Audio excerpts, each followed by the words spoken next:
Surgery కూడా ఉండొచ్చు యూరాలజీకి సంబంధించింది. ఓకే, మీరు దానిపై న్యాయ పోరాటం చేయొచ్చు. ఖచ్చితంగా మీరు ఆ సాక్ష్యాలని ప్రొడ్యూస్ చేసి ఎవరైతే పోలీసులు చట్టోల్లంఘన చేశారని అంటున్నారో మీరు న్యాయ పోరాటం చేయొచ్చు. అది కూడా కోర్టులో తేలేటటువంటి అంశమే. ఓకే, ఇంతకుముందు మీరు అన్నారు అంటే మీరు మారారా అని చాలా ఎక్కువ మంది క్వశ్చన్స్ అడిగారు కాబట్టి నేను మళ్ళీ మిమ్మల్ని లైవ్లోకి తీసుకున్నాను. స్ట్రైట్ అవే ఇప్పుడు మీ ముందు పవన్ కళ్యాణే కనబడితే పవన్ కళ్యాణ్తోనే మాట్లాడుతున్నట్టుగా అనుకుంటే ఏ మాటలు మాట్లాడగలుగుతారా చెప్తారా?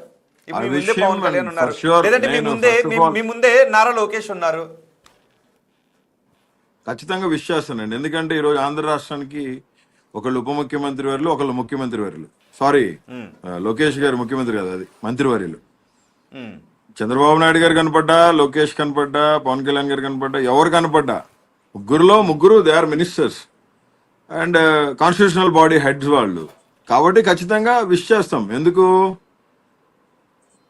మాకు రాజకీయ గుప్పాలు పోసి బయటికి తీసుకొచ్చిన వ్యక్తి, రాజకీయంగా ఆయన బాటలో నడుస్తాం కాబట్టి ఖచ్చితంగా ఆయన గౌరవప్రదంగానే అందరినీ ఈ రోజు విష్ చేస్తారు. కాబట్టి మేము కూడా విష్ చేస్తాం. మాకు నేర్పించింది కూడా అదే. చెప్పాను కదండి, ఒక కొత్త రాజకీయ నాయకుడిని చూస్తారు. పవన్ కళ్యాణ్ గారు కనపడ్డారు. ఇప్పుడు పవన్ కళ్యాణ్ గారు ఎదురుగారు. మీరు ఇందా నుంచి ఓ పవన్ కళ్యాణ్ ప్రైజ్ చేస్తున్నారు. మేబీ మీరు ఆయన కులమై ఉంటారు, లేదంటే మీరు ఆయన అభిమానం అయి ఉండొచ్చు.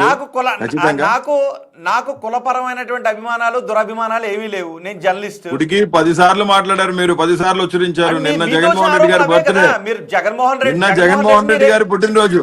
కనీసం మీరు నిన్న జగన్మోహన్ రెడ్డి గారి బర్త్డే మీరు విష్ చేశారని ఒక్క మాట అనలేదు. మీ ఛానల్ నుంచి విషెస్ చెప్పారా? మీరు మాజీ ముఖ్యమంత్రి వాళ్ళకి మీరు విషెస్ చెప్పారా? మీరు ఎక్కడ చేశారు? మీరు నేను చెప్తున్నాను, జగన్ అన్న లవ్ యూ ఆల్వేస్, జగన్ అన్న లవ్ యూ ఆల్వేస్. జగన్ అన్న నీ ప్రియ శిష్యుడు బోరుగడ్డ అనిల్ కుమార్ సైడ్ నుంచి I wish you all the best. My living God bless you like a king David always. God be with you అన్న. God of mighty angel armies protect you and provide you everything that riches in his glory. God bless you once again, Jagananna. Belated wishes. Okay, Jaganmohan Reddy ఆయన జీవితంలో ఎన్నో ఉన్నత శిఖరాలను అధిరోహించాలి అని నిన్న ఆయన పుట్టినరోజు సందర్భంగా మేము కూడా కోరుకున్నాం. కానీ ఇక్కడ వివాదం ఎక్కడొచ్చింది అంటే, మీరు గత ప్రభుత్వ హయాంలో ఎవరిని తిట్టారు? పవన్ కళ్యాణ్ని అనరాని మాట్లాడినారు, నారా లోకేష్ని అనరాని మాట్లాడినారు, టీడీపీని అందరూ తిట్టారు. కాబట్టి వివాదం దాని చుట్టూ తిరుగుతుంది. కాబట్టి నారా లోకేష్ పవన్ కళ్యాణ్ గురించి మాట్లాడుకుంటాం. ఓకే, పవన్ కళ్యాణ్ గారు మర్చిపోయి ఉండొచ్చు, పవన్ కళ్యాణ్ గారు మర్చిపోయి ఉండొచ్చు, లోకేష్ గారు మర్చిపోయి ఉండొచ్చు, మన చంద్రబాబు నాయుడు గారు. ఎందుకంటే 22 కేసులు పెట్టి, నానా చిత్రహింసలు పెట్టి, మనిషికి ఏవేవి వ్యక్తిగత హననాలు కాకూడదు ఆ వ్యక్తిగత హననాలన్నీ చేసి ఉచ్చగొడ పోపించి వాళ్ళు ఏదో ట్రై చేశారు. ఓకే, దేవుడు చూసుకుంటాడు అన్నిటికీ. నేనేమంటున్నానంటే, పదే మీడియా దాన్ని ఎందుకు మళ్ళీ పొడిచి నాకు గుర్తు చేస్తుందని అడుగుతున్నా. ఇప్పుడు మీరే అన్నారు మొన్న, ఒక మనిషికి పదే వీడియోస్ ఉన్నాయి మీరు అన్న మాటలు.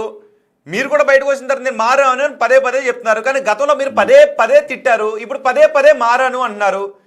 నిజంగా బోరుగడ్డ మారారా లేదు అన్న విషయం గురించి క్లారిటీ కావాలి కదా. నిజంగా బోరుగడ్డ మారారా లేదు రాబోయే రోజుల్లో ఎంపీగా పోటీ చేయాలన్న ఉద్దేశంతో బోరుగడ్డ ఇప్పుడు మాట్లాడుతూ ఉన్నారన్న క్లారిటీ జనాలకు కూడా రావాలి కదా. ఒకవేళ నేను ఎంపీగా పోటీ చేయాలని ఉద్దేశం ఉంటే రిపబ్లికన్ పార్టీ నుంచి నేను ఏదో కాన్స్టిట్యూన్సీ సెలెక్ట్ చేసుకొని ఖచ్చితంగా జగనన్న బ్లెస్సింగ్స్, రామదాస్ అత్వాల గారి బ్లెస్సింగ్స్ తో మన కంటెస్ట్ చేసి ఉండేవాడిని కదా. ఆ ఉద్దేశం లేదు. ఫీల్డ్ వర్క్ చేయాలి, జగన్ గారి కోసం మళ్ళీ పని చేయాలి, అన్నను మళ్ళీ ముఖ్యమంత్రిని చేయాలి. ఖచ్చితంగా ముఖ్యమంత్రిని చేస్తాం. నేనేమంటానంటే, ఇది ఎందుకు జరిగిపోయింది అనిల్ గారు అని మీరు అడిగితే I don't have answer with me. మీరు మొన్న కూడా ఇదే చెప్పారు. నేను అనేది అది కాదు. ఓకే, ఏదో ఒక ఇనిషియేటివ్ ఎవరో ఒకరి దగ్గర నుంచి తీసుకోవాలి కదా. వాళ్ళు నన్ను తిట్టారు, నేను ఏదో మాట అన్నాను అని మీరు అంటూ ఉన్నారు, రైట్? సో నిజానికి రాజకీయాల్లో ఇలాంటివి వెల్కమ్ చెప్పాల్సిన విషయాలు కాదు, ఎక్కడో ఒక చోట ఆపాల్సినటువంటి విషయాలు. సో మీరు మాట్లాడినటువంటి మాటలు నెట్లో చూస్తుంటే చెవులు నిజంగానే మూసుకునే విధంగా ఉన్నాయి.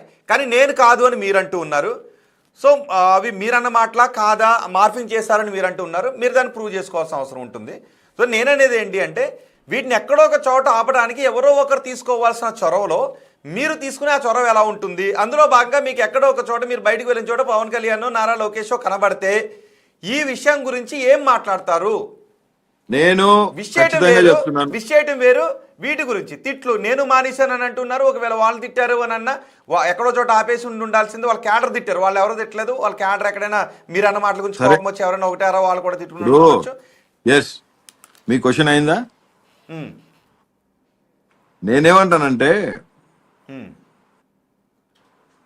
నేను పశ్చాత్తాపడి ఓకే, నేను మాట్లాడిన దానికి I regret my self and నేను ఇప్పుడు బాధపడుతున్నాను, నేను మారాలనుకున్నాను. పశ్చాత్తాపం అంటే సారీ చెప్తున్నారా? మీరు మారారని అనుకుంటున్నారా? పశ్చాత్తాపం అంటే అక్కడ అయ్యో నేను ఇలా తిట్టాను, నేను తిట్టింది నిజమే, అలా తిట్టి ఉండకూడదు, కుటుంబాలు బాధపడ్డాయి, వాళ్ళ ఫ్యాన్స్ బాధపడ్డారు, ఆ వ్యక్తులు బాధపడ్డారు, సో ఇలాంటి ఎక్కడ జరగకూడదు. సారీ పవన్ కళ్యాణ్ గారు నేను మిమ్మల్ని అలా అన్నందుకు, లేదంటే సారీ నారా లోకేష్ గారు నేను అలా అన్నందుకు అని మీరు అంటారా?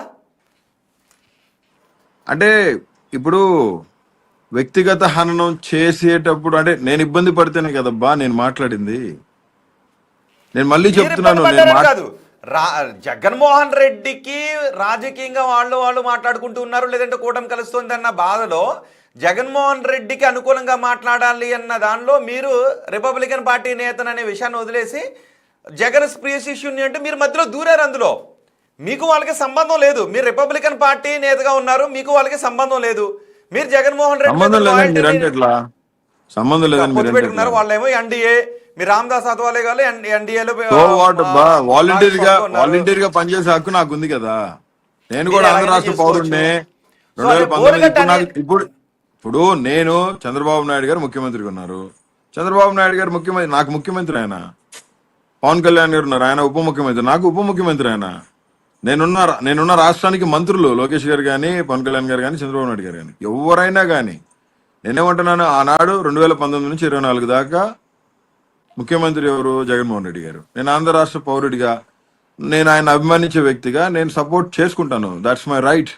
క్వశ్చన్ చేసేదానికి మీకు అధికారం లేదు, ఎవరికి అధికారం లేదు. మీరు నచ్చిన పార్టీ నేతను ఎంతవరకు అయినా సపోర్ట్ చేసుకోవచ్చు, కానీ నచ్చని పార్టీ నేతను ఒక స్థాయి దాటి విమర్శించడం, వాళ్ళ కుటుంబ సభ్యులను విమర్శించడం అనేది తప్పు. అది మిమ్మల్ని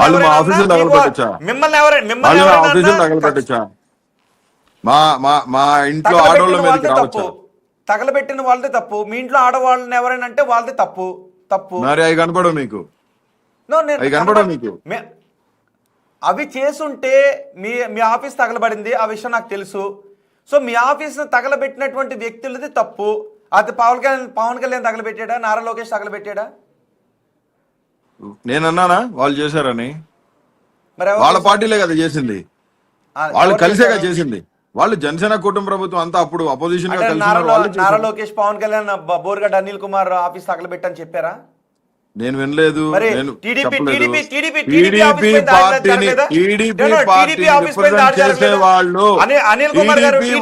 ఆఫీస్ తగలబెట్టారు, అబద్ధం అది. టీడీపీ వాళ్ళు ఆఫీస్ తగలబెట్టారు. వాళ్ళు అప్పుడు డిమాండ్ చేశారు 3 నెలలు 4 నెలలు, అబద్ధం అది. ఓకే, టీడీపీ ఆఫీస్ ని ఎవరు తగలబెట్టారు? టీడీపీ ఆఫీస్ కూడా ధ్వంసం చేశారు కదా, ఎవరు చేసి తెలీదా మీకు?